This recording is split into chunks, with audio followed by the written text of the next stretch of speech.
में निधन हो गया, लेकिन उन्होंने भारत के स्वाधीनता के लिए अपनी समकालीन नई पीढ़ी में जिन अग्नि धर्म विचारों के बीज रोपे वे अनुकूल माहौल आते ही अंकुरित हो गए। आगे चलकर इसने अंग्रेजी हुकूमत की चूलें हिला दी।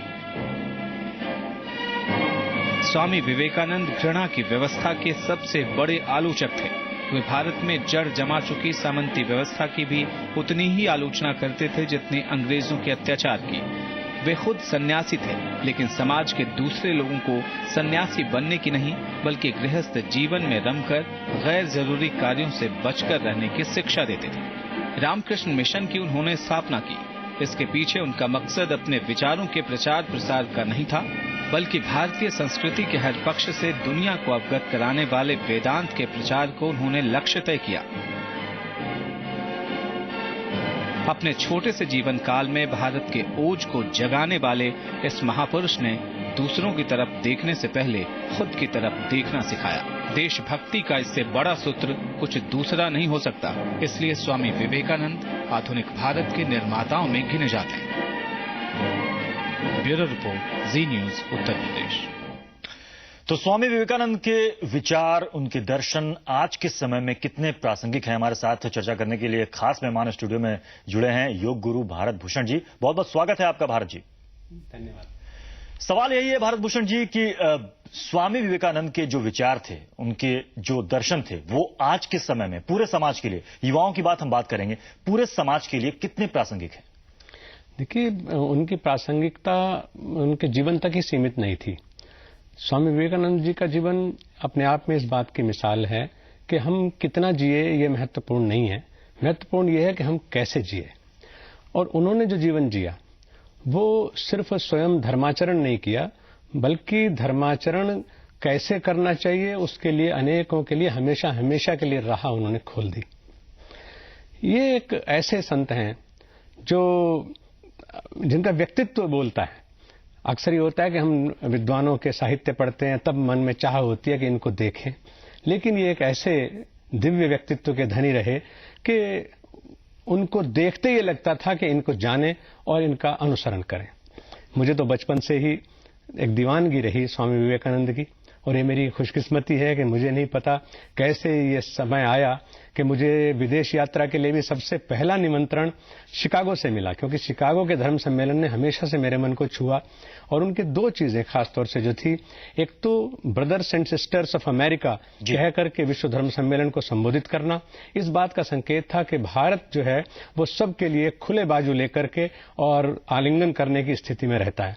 दूसरे जो संदेश था उनका, वो था ब्रह्मशिखोपनिषद से उनके भाषण की शुरुआत, जिसमें उन्होंने कहा, रुचिनाम वैचित्र्याद ऋजु कुटिल नाना पथजुषाम नणाम एको तमसी गमयम पयसाम अर्णविव, कि जिस तरह से नदियां अपने अपने उद्गम स्थान से चलती हैं, आड़े टेढ़े उबड़ खाबड़ रास्ते से चलते हुए अंततः महासागर में विलीन हो जाती हैं, ऐसे ही हम सब लोग अपनी अपनी आस्थाओं के अनुसार, अपने अपनी मान्यताओं के अनुसार, अपने अपने धर्म पथ से चलते हुए अंततः परम गति को प्राप्त होते हैं। तो ये भारतीय संस्कृति का ऐसा संदेश था कि दास्ता के समय में भी जो हमारा देश था वो एक अजीब सी दैदीप्यमान व्यक्तित्व को लेकर के, दैदीप्यमान स्वरूप को लेकर के पूरे विश्व के सामने खड़ा हो गया।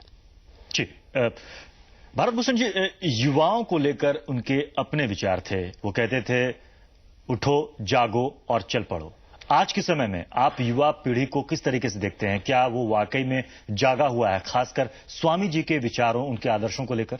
नहीं, आपकी बात बिल्कुल सही है, क्योंकि स्वामी जी का जो संदेश था वो ऐसा नहीं कि एक गुलाम भारत के लोगों के लिए ही था, बल्कि उनका वो संदर्भहीन कभी हो ही नहीं सकते, क्योंकि जो संदेश उन्होंने दिया अपना उनका कोई संदेश नहीं था।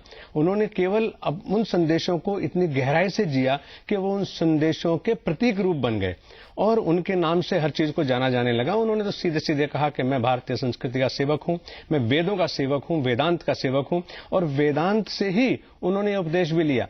यानी जो ये वाक्य है कठोपनिषद का है, जिसमें उन्होंने कहा कि उत्तिष्ठत जागृत प्राप्य वरान निबोधत, तुम उठो, जागो और श्रेष्ठ लक्ष्य की प्राप्ति के न होने तक निरंतर कार्य करते ही रहो, उस लक्ष्य को पाए बिना रुको मत। तो ये संदेश आज भी वही है।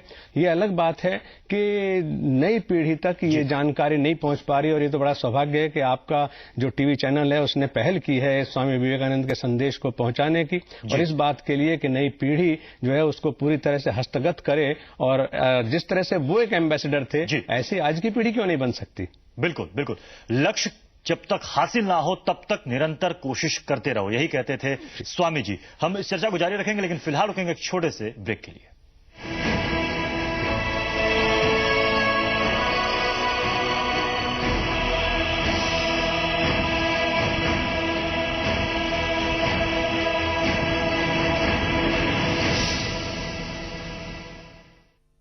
प्रायोजक है एमडी देगी मिर्च का तड़का, अंग अंग फड़का, और प्यार जगाए रखे रक्षक कॉन्डोम। दुनिया नहीं बचेगी अगर पेड़ नहीं बचेंगे, और पेड़ नहीं बचेंगे जब तक पेपर नहीं बचेगा। अब पेपर कैसे बचाएं? कल तेरी बारी है।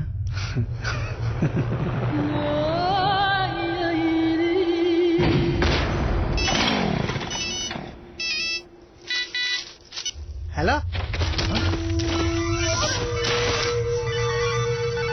आइडिया।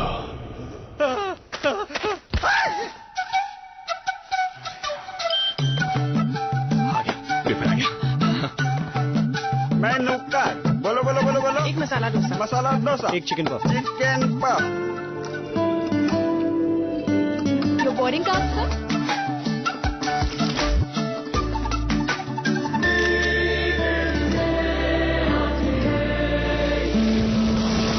तमाम गवाहों और सबूतों को मद्देनजर रखते हुए बहन जी, कोई पुराना अखबार रद्दी पेपर है तो दो।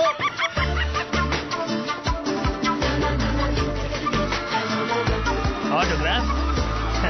Thank you.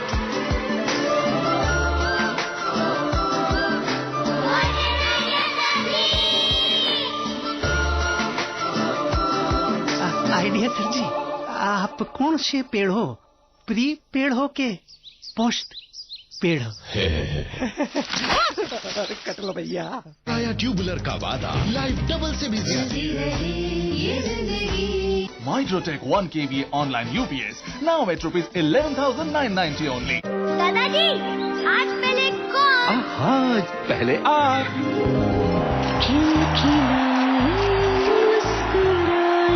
पहले आप। ऑडिशन के लिए पहले आप। रोशन रोशन पेश है सुपीरियर शैम्पू, जिसमें है कुदरत के गुण और 3 कंडीशनर्स की शक्ति, जो बालों में लाए ऐसी चमक कि दुनिया बोले पहले आप। उन्नति की निशानी में, जिंदगी की जंग में, रोकाया डिजी पावर। जाने हिंदुस्तान।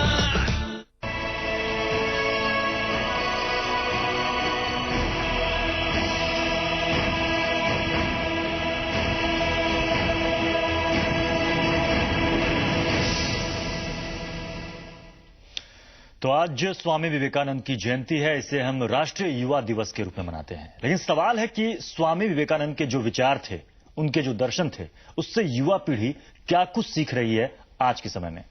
जिस समय पश्चिम जगत खुद की संस्कृति को श्रेष्ठ साबित करने में जुटा था, उस वक्त स्वामी विवेकानंद ने शिकागो धर्म संसद में अपने भाषण से सारी दुनिया के सामने भारत की एक ऐसी छवि पेश की कि सारी दुनिया उनकी कायल हो गई।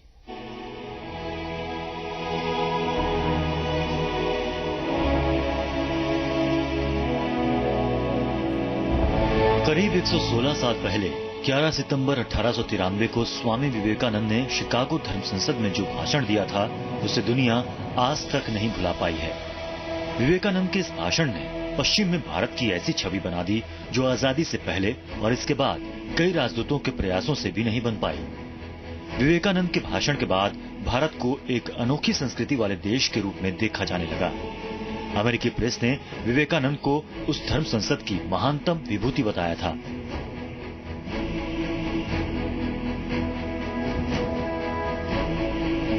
उस समय अमेरिकी मीडिया ने विवेकानंद के बारे में लिखा था कि उन्हें सुनने के बाद हमें महसूस हो रहा है कि भारत जैसे प्रबुद्ध राष्ट्र में मिशनरियों को भेजकर हम कितनी बड़ी मूर्खता कर रहे थे। यह ऐसे समय हुआ जब ब्रिटिश हुकूमत और मिशनरियों का एक वर्ग भारत की अवमानना और पाश्चात्य संस्कृति की श्रेष्ठता साबित करने में लगा था। धर्म संसद के पहले दिन अंत में विवेकानंद जब संबोधन के लिए खड़े हुए और कहा, अमेरिका के भाइयों और बहनों, तो तालियों की जबरदस्त गड़गड़ाहट के साथ उनका स्वागत हुआ। इसके बाद उन्होंने हिंदू धर्म की जो विवेचना की वो कल्पनाओं से परे थी।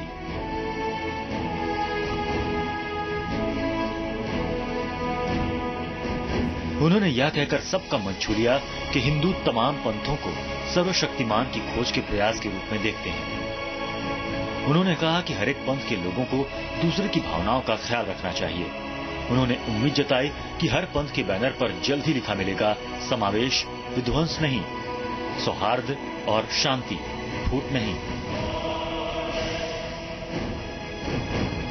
विवेकानंद की साफगोई ने उन्हें सबका चहेता बना दिया। एक बार उन्होंने कहा था कि अगर मैं अपने देशवासियों को उनके पैरों पर खड़ा कर सकूं और उन्हें कर्मयोग के लिए प्रेरित कर सकूं तो 1000 नर्क भोगने को तैयार हूं। उन्हें हिंदुत्व के विभिन्न पहलुओं की विवेचना के लिए बाद में भी अमेरिका से न्योते मिलते रहे। वो जहां जहां गए उन्होंने बड़ी बेबाकी और गहराई से अपने विचार पेश किए। उन्होंने भारत के मूल दर्शन को विज्ञान और अध्यात्म, तर्क और आस्था के तत्वों की कसौटी पर कसते हुए आधुनिकता के साथ इनका सामंजस्य स्थापित किया।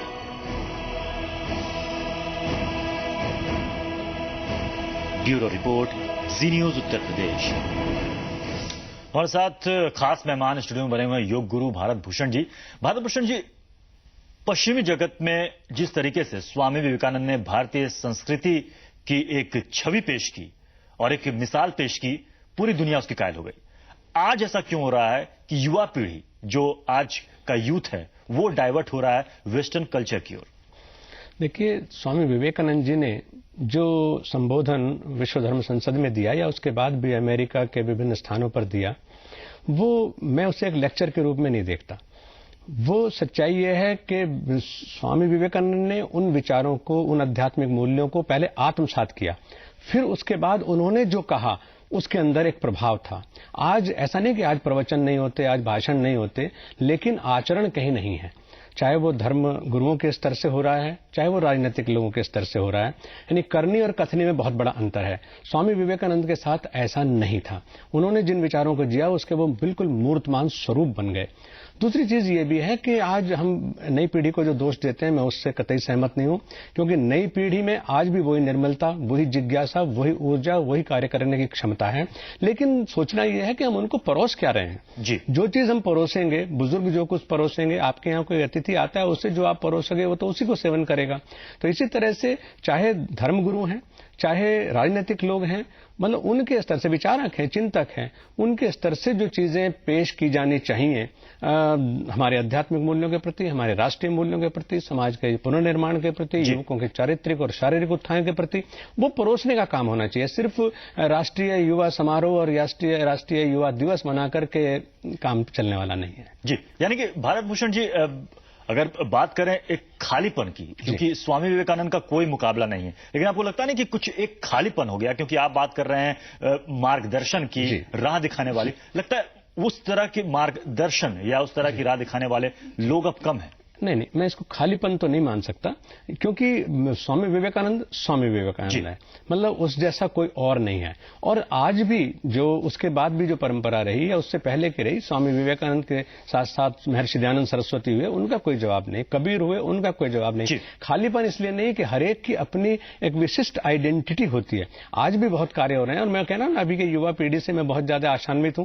हम लोगों ने तो बल्कि जो मोक्षायतन इंटरनेशनल योगाश्रम की स्थापना की, उसका सूत्र वाक्य ही ये है कि उत्तिष्ठत जागृत प्राप्य वरान्य बोधत, सूत्र वाक्य है। और उसके आधार पर हर एक पंथ के लोग, विभिन्न मान्यताओं के लोग, जैसे अभी बताया स्वामी विवेकानंद जी का संदेश कि ये सब अपने जो दिव्य स्वरूप है उसको पाने के साधन मात्र हैं, ईश्वर प्राप्ति के साधन मात्र हैं। ये जानते हुए नई पीढ़ी के लोग भी आज भी काम कर रहे हैं। चलिए, हमारे साथ आप चर्चा में जुड़े रहिए भारत भूषण जी। फिलहाल यहां पर रुकेंगे हम एक छोटे से ब्रेक के लिए।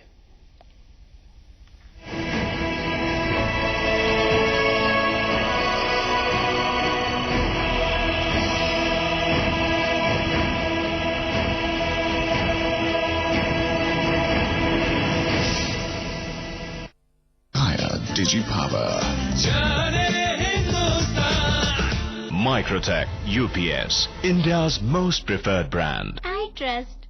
नहीं तो मिलेगी, कभी तो मिलेगी, आज नहीं तो कल। क्या कर रहे हो लेडी से? कितना हुआ भाई? 15 रुपए।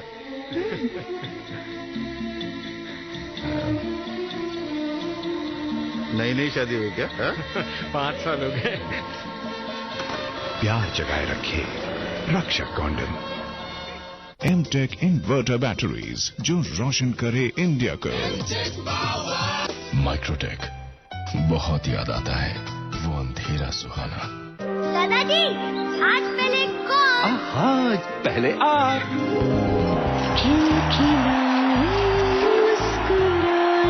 पहले आप। ऑडिशन के लिए पहले आप। रोशन रोशन पेश है सुपीरिया शैम्पू, जिसमें है कुदरत के गुण और 3 कंडीशनर्स की शक्ति जो बालों में लाए ऐसी चमक कि दुनिया बोले पहले आप। ये बिजली वाले घर का राज क्या है? एनर्जी एफिशिएंट माइक्रोटेक, भारत के हर कोने में रखे आपका बिजली वाला घर। माइक्रोटेक, आपका बिजली वाला घर।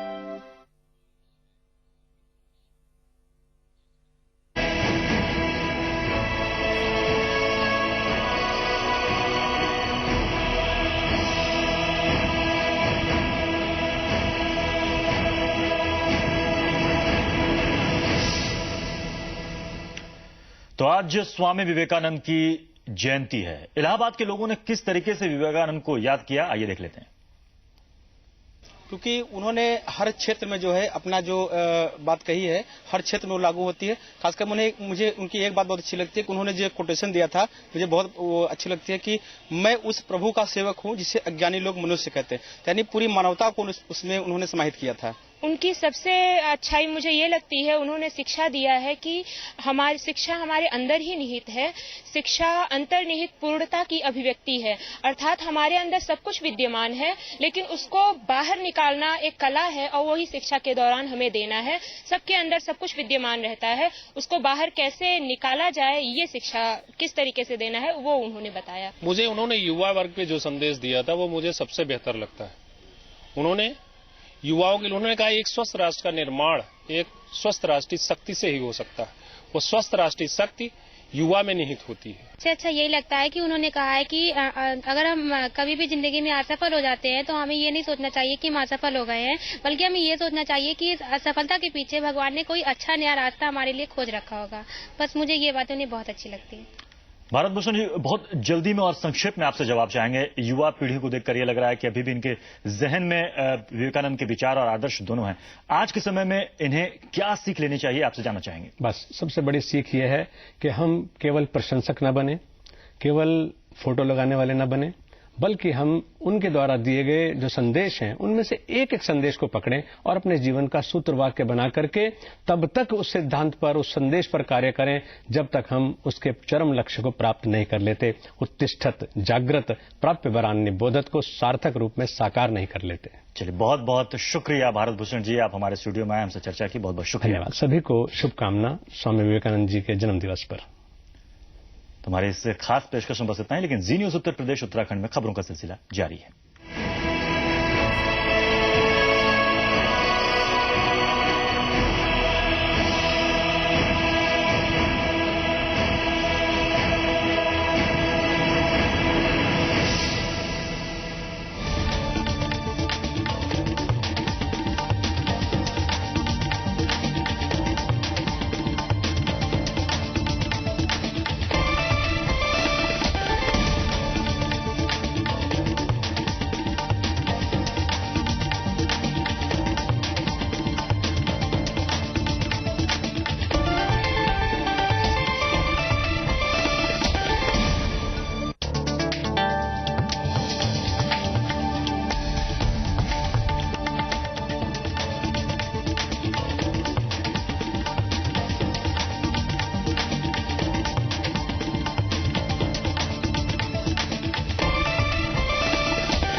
मजहब से सुंदर, जीवन की तरंग, आम रास्तों से झलकता जिंदगी का ढंग, तहजीब के शहर का अपना ही है रंग। हमारा शहर लखनऊ सिर्फ जी न्यूज उत्तराखंड उत्तर प्रदेश पर, जड़ से जहां तक। आपको अपनी पसंद की तलाश, आपका अच्छी खबरों पर भरोसा, आपकी कसौटी पर हमेशा खरा। जी news Uttarakhand Uttar Pradesh, number 1 news channel.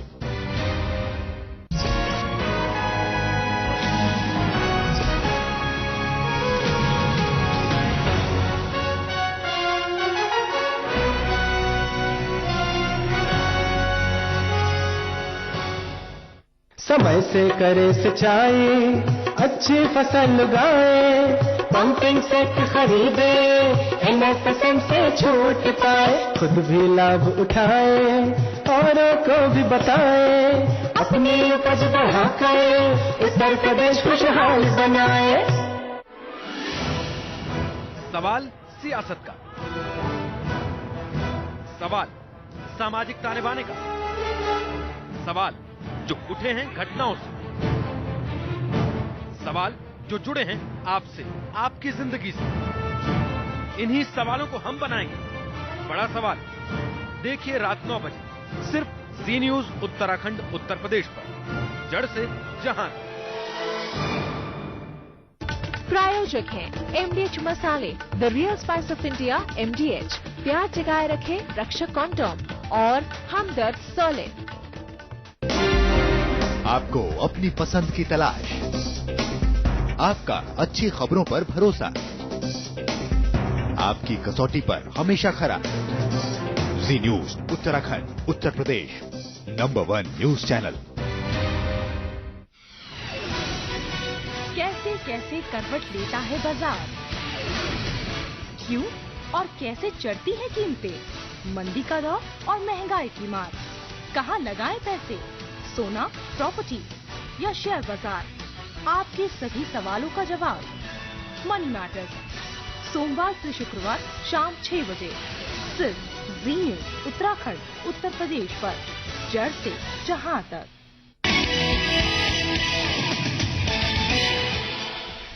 नमस्कार, बहुत बहुत स्वागत है आपका। आप देख रहे हैं न्यूज एट 8:30। मैं हूं अजीत। नमस्कार, मैं हूं तनु। जहां 5 राज्यों को केंद्रीय गृह मंत्रालय ने अलर्ट जारी किया है। आतंकवादी हमलों के मद्देनजर जो खुफिया जानकारी मिली है उसके अनुसार बताया गया कि 26 जनवरी का दिन आतंकवादियों के निशाने पर है। और इधर इलाहाबाद में जो माघ मेला चल रहा है, इस पर भी आतंकी खतरा मंडरा रहा है। बिल्कुल, साथ ही बता दें अपने दर्शकों को कि महंगाई पर होने वाली कैबिनेट की बैठक टल गई है, अब ये कल होगी। इसके अलावा हॉकी इंडिया की बात करें तो हॉकी फेडरेशन की तरफ से खिलाड़ियों को 48 घंटे का अल्टीमेटम दे दिया गया है कि अगर उनकी बात नहीं मानी, यानी कि वो वापस नहीं आए, तो एक नई टीम का गठन हो सकता है, नई टीम पर फैसला हो सकता है। इन सारी खबरों पर विस्तार से चर्चा करेंगे, लेकिन सबसे पहले शुरुआत करेंगे हेडलाइंस के साथ। आतंकवादियों ने रची गणतंत्र दिवस पर गड़बड़ी फैलाने की साजिश। आतंकियों की रिकॉर्ड बातचीत में आईबी का खुलासा। यूपी, बिहार समेत 5 राज्यों में हाई अलर्ट। सीबीआई सामने लाएगी सोहराबुद्दीन केस का सच। सुप्रीम कोर्ट ने सौंपा जांच का जिम्मा, मोदी सरकार को झटका। सुप्रीम कोर्ट के मुख्य न्यायाधीश का दफ्तर भी आरटीआई के दायरे में। दिल्ली हाईकोर्ट का फैसला, हाईकोर्ट के जज 1 हफ्ते में करेंगे संपत्ति की घोषणा।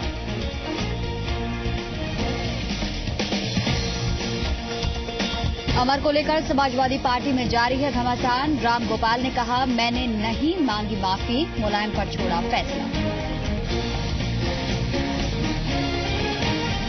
हॉकी खिलाड़ियों को हॉकी इंडिया ने दिया 48 घंटे का अल्टीमेटम, नहीं लौटे तो चुनी जाएगी नई टीम। पुणे का प्रैक्टिस कैंप रद्द।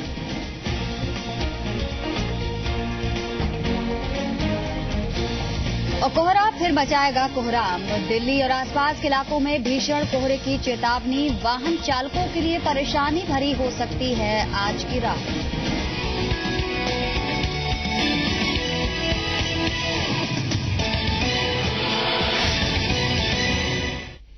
26 जनवरी आतंकियों के निशाने पर है। आतंकियों ने 26 जनवरी पर आतंकी हमले की साजिश रची है। गृह मंत्रालय के इस खुलासे के बाद अब उत्तर प्रदेश और बिहार में अलर्ट जारी कर दिया गया है। आतंकियों ने इस मिशन को नाम दिया है 26/1। 26/11 की तर्ज पर ये हमला करने की योजना बनाई है आतंकियों ने और निशाने पर उनके एयरपोर्ट हैं, रेलवे है और साथ ही ऑयल रिफाइनरी पर खास जोर दिया गया है। जो खुलासे किए गए इसके अनुसार इन जगहों को खास तौर से अलर्ट रहने का निर्देश जारी किया गया है। बिल्कुल, और इसी के चलते उत्तर प्रदेश और बिहार में खासतौर पर अलर्ट जारी किया गया है। आतंकियों की बातचीत का ब्यौरा पकड़ने के बाद गृह मंत्रालय की तरफ से अब उत्तर प्रदेश, बिहार समेत 5 राज्यों को आगाह कर दिया गया है। इन 5 राज्यों में अलर्ट जारी किया गया है। आपको बता दें, ये 5 राज्य हैं कर्नाटक, दिल्ली, महाराष्ट्र, उत्तर प्रदेश और बिहार। जहां आईबी को जो जानकारी मिली है, जो आतंकियों की बातचीत रिकॉर्ड की गई है, उसके आधार पर आईबी ने ये जानकारी दी है और गृह मंत्रालय ने इसके बाद अलर्ट जारी किया है। 5 राज्यों को अलर्ट जारी किया गया। हालांकि जो बातचीत जो रिकॉर्ड की गई है उसमें बिहार और यूपी का खास तौर पर जिक्र है।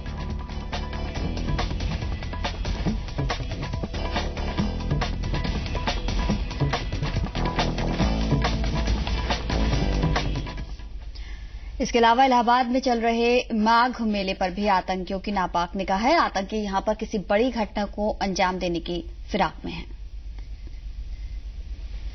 खुफिया एजेंसियों को जो जानकारी मिली है, इसके मुताबिक आतंकी पुलिस की भेष में माघ मेले में घुसपैठ कर सकते हैं। मेले में मुख्य स्नान वाले दिनों पर होने वाली भीड़ को देखते हुए प्रदेश शासन ने मेलों की सुरक्षा के संबंध में सभी जिलाधिकारियों और जिला पुलिस प्रमुखों को कड़े निर्देश जारी किए हैं। बिल्कुल, और माघ मेले में मकर संक्रांति 14 जनवरी, मौनी अमावस्या 15 जनवरी, बसंत पंचमी 20 जनवरी, माघ पूर्णिमा 30 जनवरी और महाशिवरात्रि यानी 12 फरवरी को मुख्य स्नान होगा। इन दिनों मेले में श्रद्धालुओं की भीड़ बहुत ज्यादा रहेगी, जिसके चलते यहां सुरक्षा के इंतजाम और कड़े करने के निर्देश जारी किए गए हैं।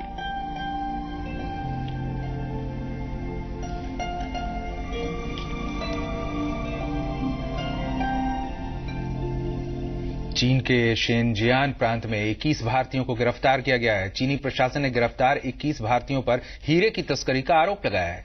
माना यह जा रहा है कि बाल्को प्लांट की चिमनी गिरने के आरोप में जो गिरफ्तारी हुई थी 2 चीनी इंजीनियरों की, उस गिरफ्तारी की प्रतिक्रिया में चीनी प्रशासन ने ये कदम उठाया है। बिल्कुल, तो चीन की करतूत सामने आई है। इसमें बाल्को प्लांट के अब इन्होंने एक तरीके से अपना बदला लिया है, जिसमें 21 भारतीयों को गिरफ्तार कर लिया है। शिनजियांग प्रांत है, यहां इस पे आरोप लगाया गया है कि हीरे की तस्करी कर रहे थे ये 21 भारतीय, और 2 चीनी इंजीनियर्स की गिरफ्तारी हुई थी भारत में बाल्को प्लांट के ध्वस्त होने के बाद, चिमनी गिरने के बाद, माफ कीजिएगा, उसी मामले में गिरफ्तारी हुई थी, जिसका आज ये प्रतिक्रिया स्वरूप 21 लोगों की गिरफ्तारी हुई है।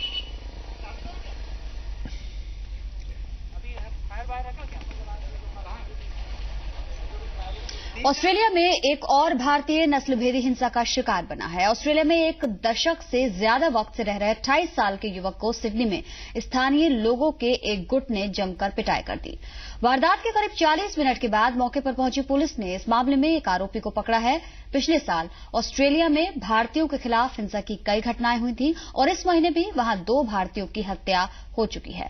भारत सरकार ने इस तरीके की हिंसा जारी रहने को लेकर ऑस्ट्रेलिया सरकार से सख्त एतराज जाहिर किया था। इसके बाद ऑस्ट्रेलियाई विदेश मंत्री ने कहा है कि दोनों देशों के बीच संबंध काफी अच्छे हैं और इस तरह के मामलों में अब सख्त कार्रवाई की जाएगी। विमान अपहरण की सजा मौत होगी। कंधार विमान अपहरण कांड के 10 साल बाद सरकार के मंत्री समूह ने अपहरणकर्ताओं को सजाए मौत देने की सिफारिश पर मुहर लगा दी है। अब इस पर कैबिनेट में विचार होगा और मंजूरी मिलने के बाद कानून में बदलाव की प्रक्रिया शुरू होगी। 10 साल पहले 1999 में आतंकियों ने इंडियन एयरलाइंस के विमान IC-814 का अपहरण कर लिया था। 1982 में बने एंटी हाईजैकिंग कानून को सरकार ने 2005 में लागू किया था, जिसमें आजीवन कारावास की सजा और जुर्माने का प्रावधान था। लेकिन इस कानून में केवल अपहरण करने वालों को ही आजीवन कारावास की सजा थी, जबकि साजिश रचने वाले बच निकलते थे। अब साजिश रचने वाले भी मौत की सजा के हकदार होंगे। आंतरिक सुरक्षा के जानकार इसे देर से उठाया गया लेकिन सही कदम बता रहे हैं।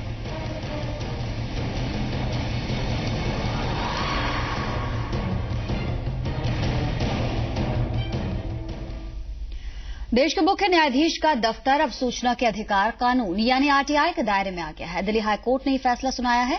हाईकोर्ट ने कहा है कि अदालतों की आजादी किसी जज का विशेषाधिकार नहीं है, बल्कि ये उसकी जिम्मेदारी है। दिल्ली हाईकोर्ट ने अपने ऐतिहासिक फैसले में साफ कर दिया